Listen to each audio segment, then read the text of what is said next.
أعوذ بالله من الشيطان الرجيم بسم الله الرحمن الرحيم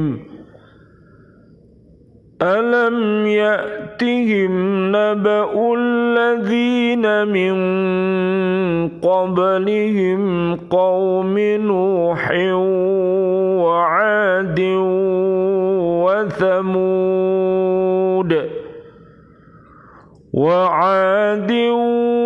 وثمود وقوم إبراهيم وأصحاب مدين والمؤتفكات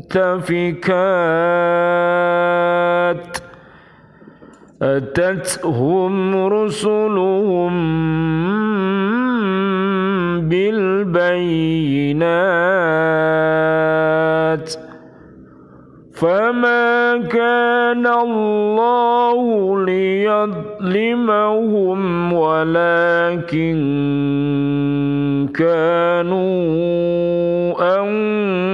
أنفسهم يظلمون.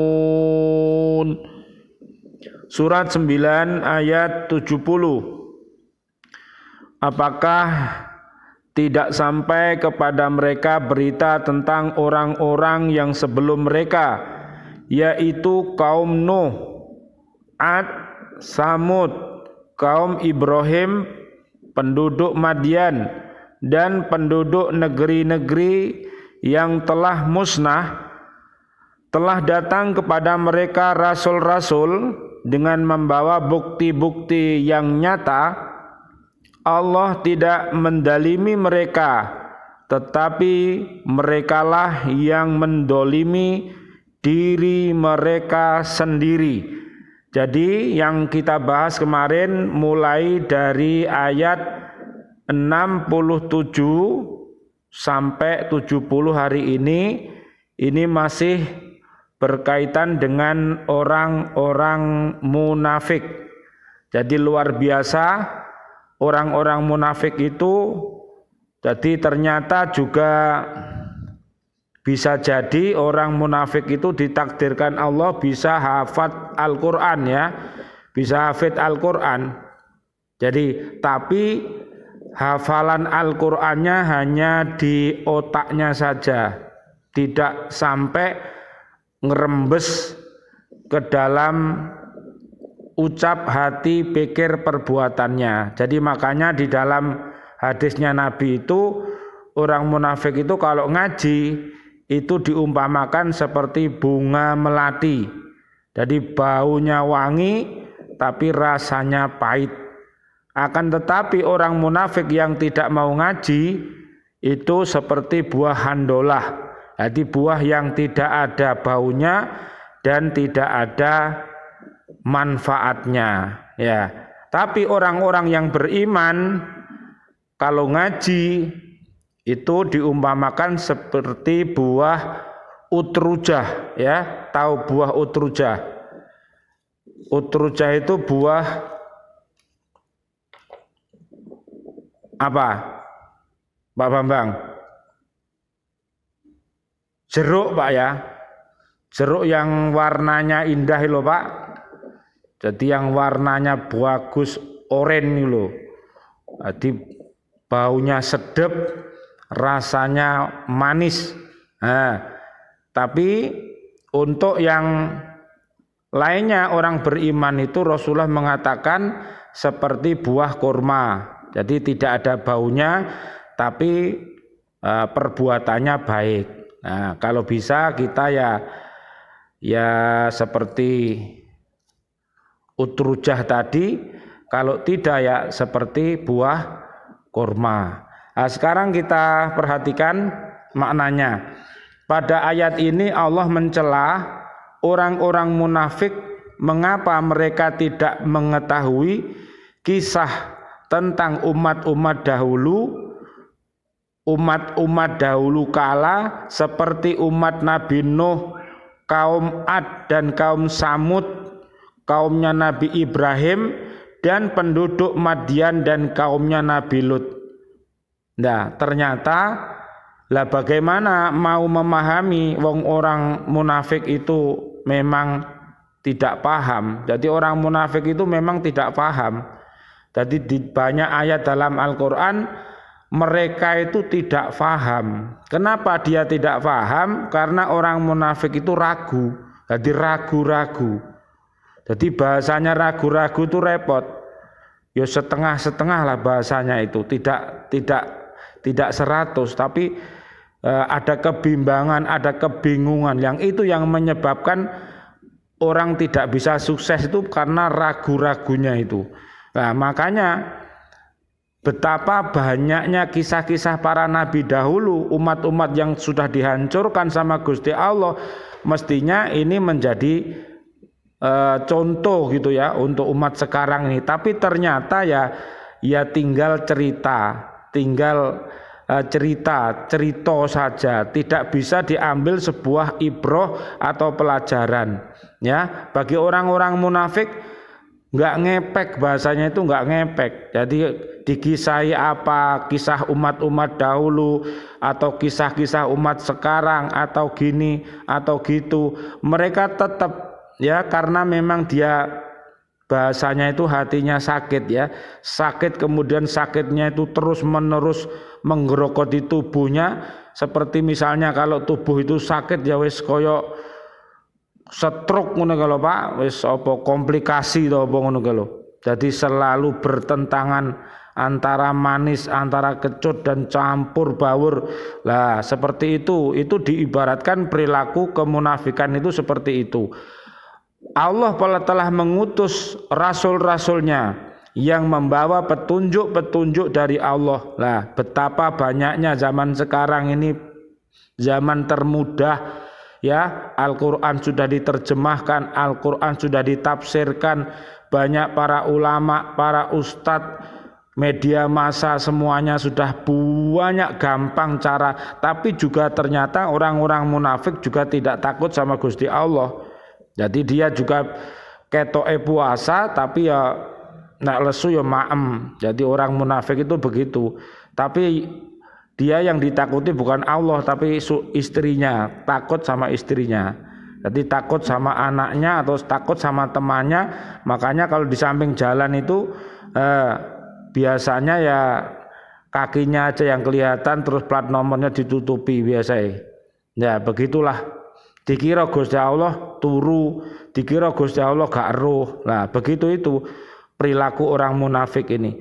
Allah telah mengutus rasul-rasulnya membawa petunjuk-petunjuk dari Allah, tetapi mereka sambut rasul-rasul itu dengan sikap menantang, loh, malah ditantang. Para rasul itu ditantang. Dikira rasul-rasul itu membawa kitab-kitab suci itu dikiranya sihir. Ya, dikiranya itu ilmu-ilmu aneh lah menurut dia itu. Padahal itu adalah mukjizat atau kitab suci dari Allah Subhanahu wa taala. Tapi menurut orang-orang munafik, dia mengatakan justru kalau aku mengikuti Nabi Muhammad nanti pamorku hilang.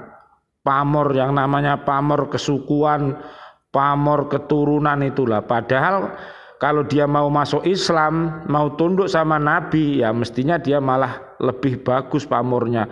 Sehingga Allah menurunkan kepada mereka adab seperti topan yang menenggelamkan. Ya, jadi ada yang disantap sama topan, ada yang direndam, ditenggelamkan ya kaumnya Nabi Nuh itu dengan banjir bandang. Ada yang dibinasakan oleh angin topan, ada yang dibinasakan dengan petir ya untuk membinasakan kaum Samud. Hal ini tidaklah berarti bagi mereka, tetap mereka berbuat aniaya di muka bumi, orang-orang munafik itu, karena bertentangan dengan sifat. Jadi sifat-sifat orang munafik itu begitu. Kalau diajak memahami tentang keadaan bumi ini ya tidak nyambung, karena mereka sendiri juga bingung begitu ya. Jadi gitu. Kemudian Allah tidak pernah mendolimi hambanya, tetapi merekalah yang menganiaya diri sendiri disebabkan mereka tidak mengindahkan petunjuk-petunjuk Allah yang dibawa oleh para rasul-rasul. Sunnatullah tidak akan berubah, sebagaimana Allah menjatuhkan adab kepada orang-orang yang menentang Rasulnya pada masa dahulu, pasti pada masa sekarang Allah akan mengadab orang-orang yang bersalah jika mereka tidak bertaubat. Jadi ya wis intine karek wani-wanian lah bahasane ku, nek wani nantang Al-Qur'an yo siap-siapo ngono. Jadi pasti itu diadab ya. Jadi siapapun yang berani menentang Al-Qur'an ini, wong Al-Qur'an kok ditentang. Al-Qur'an itu firman-Nya Allah, pasti dan pasti dia akan diadab. Lah adabnya ya macam-macam lah ya. Ada yang mati tapi tidak membawa iman, itu juga buaya sekali itu. Jadi dedep mati tapi gak nggawa iman, mesti mlebu neraka. Ada yang adabnya itu rezekinya tidak barokah. Ada adabnya itu ilmunya tidak barokah. Ada adabnya itu keluarganya gak genah kabeh dan lain sebagainya. Jadi intinya kalau orang itu berani sama Allah dan Rasulnya, itu pasti dan pasti karena dia beragama Islam ya, maka namanya adalah munafik. Lah kemunafikan itulah yang harus kita teliti di dalam diri kita. Apakah di dalam diri kita ada benih-benih itu? Kalau toh ada ya segera di-delete, karena itu menyebabkan puasa yang kita lakukan juga tidak akan berpahala. Dapatnya hanya lapar dan dahaga. Kalau toh membaca Al-Quran, bahkan Al-Quran dibaca itu malah ngemplangi orangnya. Jadi Al-Quran yal'anuh. Jadi Al-Quran yang dibaca itu malah njuwotosi kepalanya nanti. Lah kenapa? Karena mereka Qurannya hanya di bibir saja, tidak tembus ke dalam perilaku sehari-hari. Itulah orang munafik itu memang sejahat-jahatnya makhluk Pak di dunia ini. Tempatnya neraka paling dalam, neraka paling aspal. Jadi mari kita belajar tentang kemunafikan itu, bagaimana sifat-sifat yang sudah disampaikan sama Nabi itu. Apabila dia berkata dia dusta, apabila berjanji dia berkhianat, apabila dikasih amanat dia berkhianat. Lah itu ciri-cirinya. Lah kalau itu ada dalam diri kita, maka solusinya adalah taubatan nasuha, surat At-Tahrim 66 ayat 8. Kalau itu misalnya ada di keluarga kita atau orang lain, maka kita mendoakan mereka. Jadi mendoakan agar mereka dapat hidayah. Kalau toh mereka kebingungan, nah mereka minta solusi, mereka minta bayan, minta penjelasan, ya kita beri penjelasan. Karena semua perilaku-perilaku itu manusia itu pasti ada kisah-kisahnya. Jadi pada saat kita punya hati yang sehat, pasti kita bisa bercerita. Ya, pernah merasakan hati yang damai, itu kita bisa bercerita. Pernah punya hati yang remuk, nah kita juga bisa bercerita. Punya hati yang sakit juga kita. Jadi selalu ada. Jadi karakter-karakter itu selalu berputar terus di dalam diri kita, karena di dalam diri manusia itu ada unsur-unsur jahat, ada unsur-unsur baik. Lah, kalau hati kita bisa kolbun salim, jadi hatinya Quran, kolbul Quran, maka insya Allah yang namanya akal akan tunduk, nafsu akan tunduk, dan seluruh arkan anggota tubuh kita akan menjadi tunduk. Maka betapa senangnya kalau kita ini di dalam tubuh kita ini dijaga sama Al-Quran. Jadi sekali lagi, para pecinta-pecinta baca Al-Quran, para penghafal-penghafal Al-Quran, itu mereka tubuhnya ada Al-Quran, maka Al-Quran yang ada di dalam tubuh kita itu akan menjaga diri-diri kita dari perbuatan yang keji dan mungkar. Nah, itu orang-orang beriman itu seperti itu,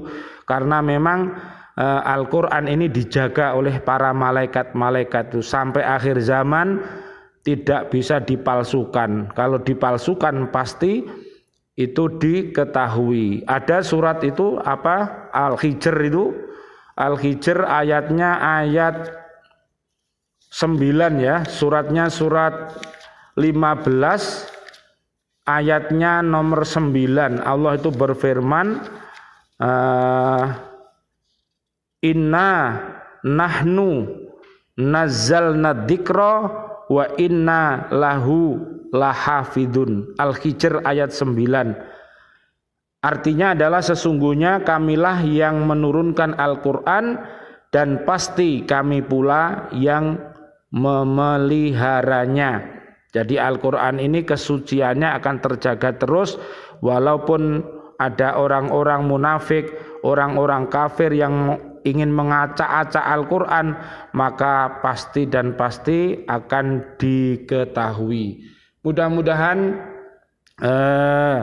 kita semuanya dapat yang kemarin Raban itu rahmat Allah kita dapatkan, kemudian ampunan Allah kita dapatkan, dan yang paling penting adalah bebas dari api neraka, itu yang paling penting. Jadi kalau orang itu nanti di akhirat saat di yaumul hisab mereka dikatakan wah kamu selamat dari neraka, pasti dia masuk surga.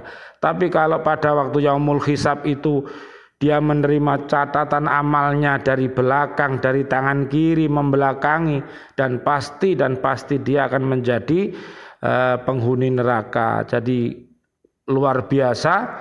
Mudah-mudahan apa yang kita lakukan di Lembaga Pendidikan Al-Falah ini, wabil khusus BCA kita ini, Allah senantiasa membimbing ke jalan yang benar sehingga kita bisa menjadi imam untuk keluarga kita masing-masing, imam diri kita masing-masing, dan mudah-mudahan sahabat-sahabat kita yang hatinya sakit ya kita doakan mudah-mudahan disembuhkan oleh Allah semuanya, dan kita juga begitu saling doa mendoakan antara satu dengan yang lainnya.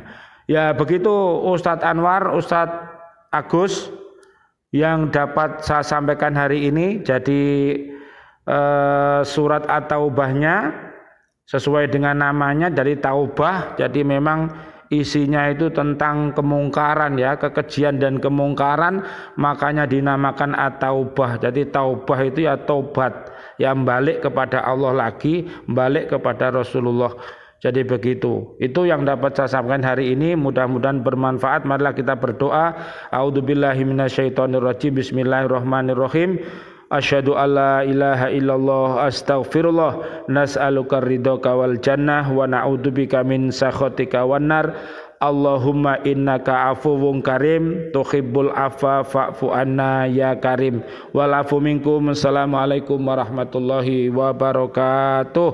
Waalaikumsalam warahmatullahi wabarakatuh.